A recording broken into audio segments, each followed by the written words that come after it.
आश्रय छोड़कर आप जो ऐसा भाव करता भोक्ता भाव में जा रहे हैं मानो मुक्ति को छोड़ करके नरक जा रहे हैं। तो आप गए ना नरक, कामा क्रोधा तथा लोभा, इसी में तो है। कामनाओं से युक्त होकर के कभी लोभ में विचरण करते हैं, कभी क्रोध में। कामना की पूर्ति हुई तो लोभ में, लोभ से और लाभ की इच्छा और भोगने की इच्छा। कामना में बाधा पड़ी तो क्रोध, क्रोध आया तो हिंसात्मक वृत्ति, स्मृति का ही नाश हो गया। मैं किस लिए आया था, क्या कर रहा हूं, और बंधन कारक कर्म कर बैठे। तो सावधान, इस दुर्बुद्धि का त्याग कीजिए। लब्ध्वा चिंतामणिमथ महावारिधो निक्षिपेत सह। श्रीपाद कह रहे हैं तुम्हारे हाथ में चिंतामणि आ गई है। श्रीमद राधा रसुधा निधि में महाप्रभु हरिवंश चंद्र जी कह रहे हैं चिंतामणि प्रणमताम ब्रज नागरीणाम चूड़ामणि कुलमणि वृषभानु नामना। यहां कौन सी चिंतामणि की बात कर रहे हैं? स्वामिनी जी, श्री प्रिया जी। ये लालजू के भी हृदय में परम शीतलता प्रदान करने वाली हैं, जो अखिल लोकों की कामनाओं को पूर्ण करने वाले, परमानंद का दान करने वाले भगवान श्री कृष्ण हैं। उनको भी ये प्रेम का अद्भुत सुख प्रदान करने में समर्थ हैं लाडली जू। तभी तो मांगत लाल लाडिलो नागर प्रगट भई दिन दिन की चोरी, दान देरी नवल किशोर। चिंतामणि हमारी स्वामिनी जू हैं, तो स्वामिनी जू से कम नहीं है स्वामिनी जू का नाम। श्री कृष्णचंद्र जू के भाव को भाई जी श्री हनुमान प्रसाद पोद्दार जी ने कहा कि राधा नाम राधा रूप से भी मुझे प्रिय लगता है, राधा से प्रिय लगता है मुझको राधा नाम। अर्थात जब हमारी जिह्वा पे आ गया राधा राधा राधा, तो मानो चिंतामणि हाथ में आ गई। चिंतामणि कौन है? हमारी श्री लाडली जू। चिंतामणि किसे कहते हैं? चिंतित पदार्थों को, चिंतित वस्तुओं को, चिंतित भावनाओं को, चिंतित तत्व को प्रदान करने वाली। आप चाहे जो चिंता करें, चिंता रहित कर देती है चिंतामणि। हमारी स्वामिनी जो हमारी चिंतामणि है, उनका चिंतामणि स्वरूप राधा नाम हमारे को गुरुदेव की कृपा से मिला। राधा राधा राधा। तो लब्ध्वा चिंतामणि मत, तुम्हें चिंतामणि प्राप्त हो गई और तुम उसे महावारिधो निक्षिपेत शाह, इस भव समुद्र में फेंक दिया। भव समुद्र में फेंक देने का तात्पर्य भूल गए। बार बार उपदेश सुनने पर भी कि एक श्वास भी खाली ना जाए। तुम्हारी एक श्वास इतनी कीमत रखती है। तुमने जीवन भर जो धन कमाया है वो एक श्वास खरीदने के लायक भी नहीं है। अगर हमारी अंतिम श्वास हो, कह दिया जाए कि पूरे जीवन की संपत्ति देता हूं, एक श्वास और बढ़ा दो, नहीं बढ़ेगी। तो ऐसी कीमती श्वास से बहुत कीमती कमाई करनी चाहिए, वो है राधा राधा राधा। श्रीपाद प्रबोधानंद जी कह रहे हैं कैसी तुम्हारी दुर्बुद्धि है कि तुम्हें ये चिंतामणि स्वरूप स्वामिनी का नाम मिल गया, तुम्हारे हाथ में चिंतामणि आ गई।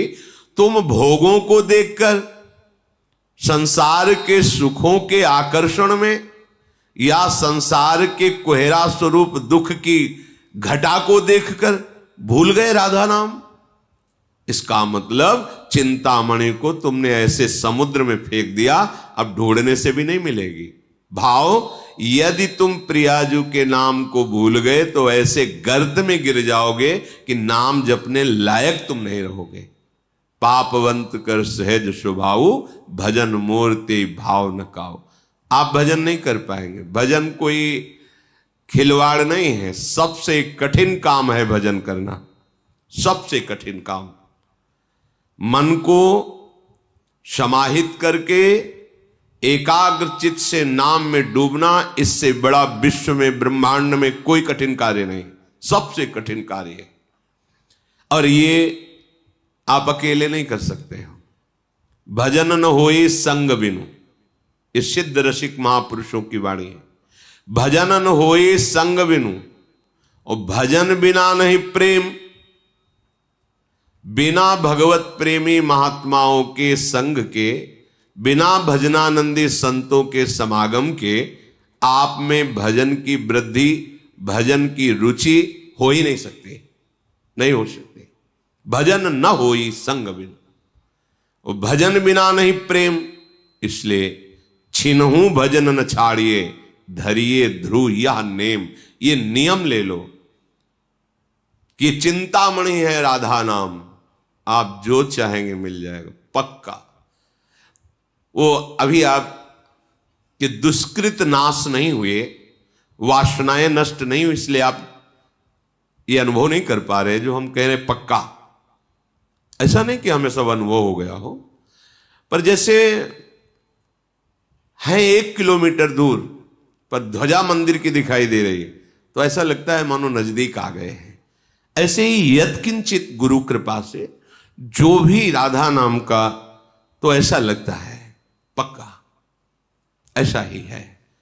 पूर्ण नाम की महिमा तो कहूं कहां लगी नाम बड़ाई, राम न सकहीं नाम गुण गाई। स्वयं नामी भी अगर चाहे तो अपने नाम की महिमा का पूर्ण वर्णन नहीं कर सकता। फिर अपने लोग तो अधम जीव हैं, गुरु कृपा से कुछ किनका मिलता है पूर्णता। तो जब स्वयं पूर्ण नामी नाम की महिमा का पूर्ण वर्णन नहीं कर सकते तो अपने अपूर्ण कैसे पूर्ण का वर्णन कर सकते हैं? क्यों अपूर्ण? क्यों? क्योंकि वाणी एक सीमित है। जैसे सीपी से समुद्र को उलीचा नहीं जा सकता सीपी, ऐसे ही प्राकृतिक ब्रह्मा के द्वारा रची हुई बुद्धि से अप्राकृतिक चिदानंद प्रेम रसधाम नाम का पूर्ण वर्णन नहीं किया जा सकता। जितना भी वर्णन है वो यत्किंचित मात्र है। ऐसे राधा नाम चिंतामणि को आपने सुना, आपके कान के द्वार से आपके हृदय में पहुंचा, पर आपने आदर नहीं किया। भोगों की, विलासिता की, अहंकार की इन वृत्तियों में ऐसे बहते रहे कि राधा नाम भूल गए। तो बोले आपको मानो चिंतामणि हाथ में दे दी गई और आपने महासमुद्र में फेंक दिया। समुद्र का तात्पर्य अब आप चाहे जितना खोजो नहीं मिलने वाला, क्योंकि अथाह है ये संसार, समुद्र अथाह है। इसमें ऐसी तरंगे हैं कि बहते इतने दूर चले जाओगे कि ना सुनने लायक रहोगे और ना जपने लायक रहोगे। प्रत्यक्ष का प्रमाण नहीं, आप देख लीजिए। कृत्वा वश्यम शकल भगवत शेखरम सुधाम स्याद। श्रीपाद कह रहे हैं ये जो वृंदावन धाम है, ये भगवत अवतारों के जो शेखर हैं, शिरोमणि हैं, वो मूल निकुंज बिहारी जी हैं। ये जो निकुंज बिहारी ठाकुर हैं, इन्हीं से सब अंश कला अवतार प्रकट होते हैं। भागवत में श्री भगवान व्यास देव जी ने वर्णन किया कि भगवान श्री कृष्ण इन्हीं के अंश से सब। तो हमारे नवनिवृत्त निकुंज विलासी जो रसिक शेखर भी हैं और रस समुद्र भी हैं, उनको प्राप्त कराने में समर्थ है ये आश्रय। धाम का आश्रय, धाम का वास, श्यामा श्याम के चरणों की शरणागति और भगवत प्रेमी महात्माओं का संग, ये धाम का आश्रय है।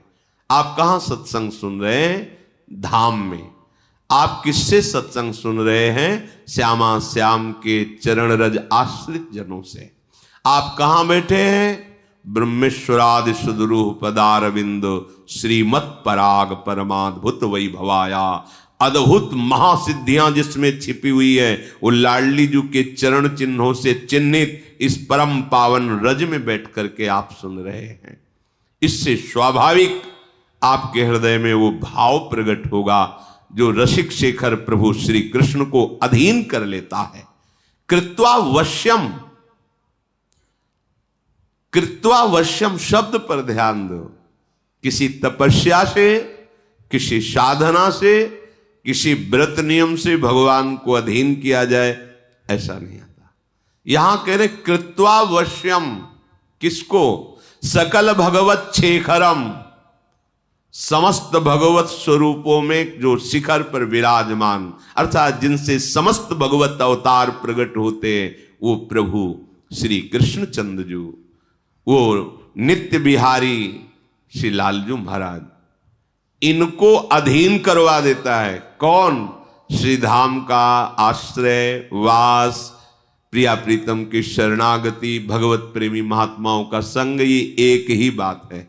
इसे कई शब्दों में कहा जाता है, एक ही बात। जिससे भक्तमाल जी के रचयिता ने गान किया, भक्ति भक्त भगवंत गुरु चतुर नाम बपु एक, इनके पद बंदन किए नासत विघ्न अनेक।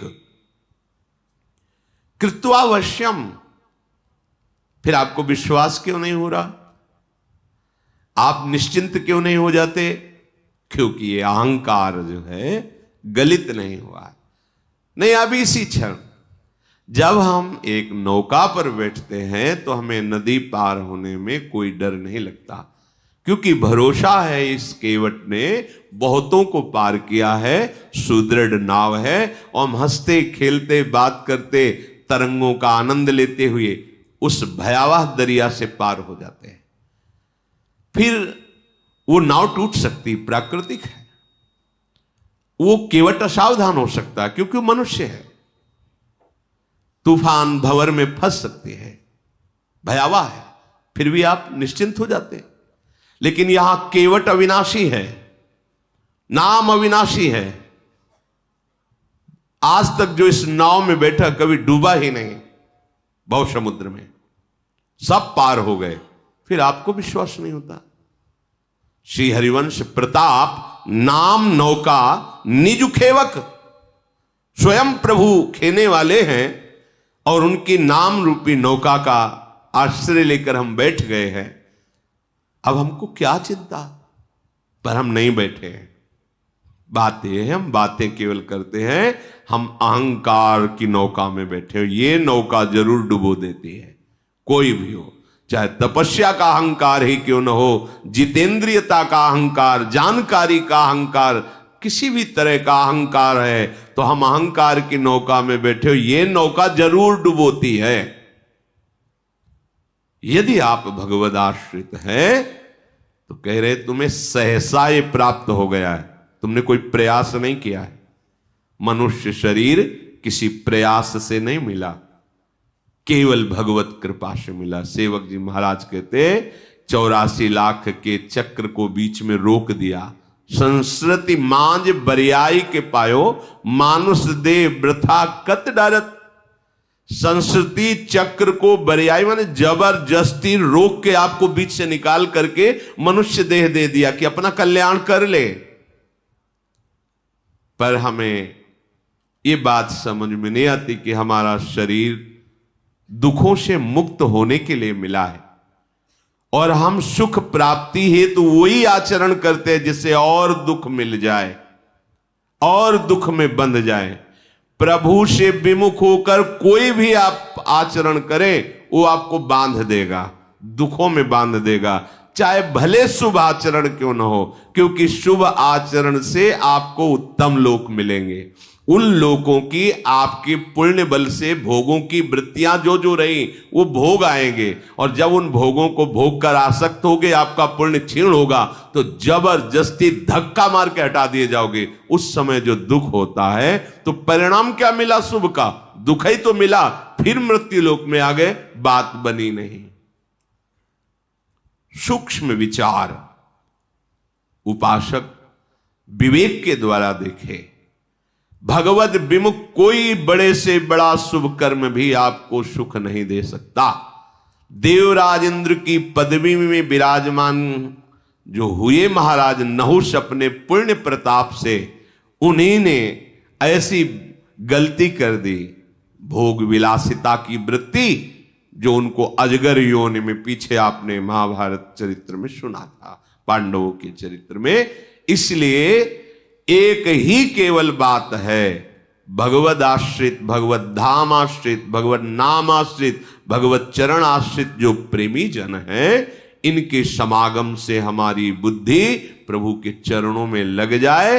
अन्यथा यो दुर्बुद्धिस, ये दुर्बुद्धि नारकम याति धावन, तुम्हें नरक की तरफ घसीटती हुई ले जा रही है। ध्यान दीजिए, अब आपकी दुर्गति का समय नष्ट हो गया है। अब आपके आवागमन चक्र का अंतिम जन्म है, क्योंकि भगवान ने संत समागम दिया, धाम आश्रय दिया, नाम जपने की प्रेरणा दी। अब चूकना मत। यदि अब दुर्बुद्धि करोगे तो पता नहीं किस युग में, किस कल्प में यह अवसर मिलेगा जो अभी अपने को मिल रहा है। सावधान होकर प्रिया प्रीतम के नाम को निरंतर जपे और जितना बन सके परम पावन धाम में अपना समय व्यतीत करे, चिंतन में या शरीर सहित चिंतन में, दोनों बातें हैं। आश्रय लेकर बाहर रहते हुए चिंतन में या धाम वास करते हुए चिंतन में। धाम वास कर रहे चिंतन प्रपंच और संसार का अभी ठीक बात बनी नहीं। हमारा तन और मन दोनों से धाम वास होना चाहिए। तन से नहीं हो रहा कोई चिंता की बात नहीं, पर मन से तो आप कर ही सकते हैं, और मन जहां होता है वहीं उपस्थिति मानी जाती है।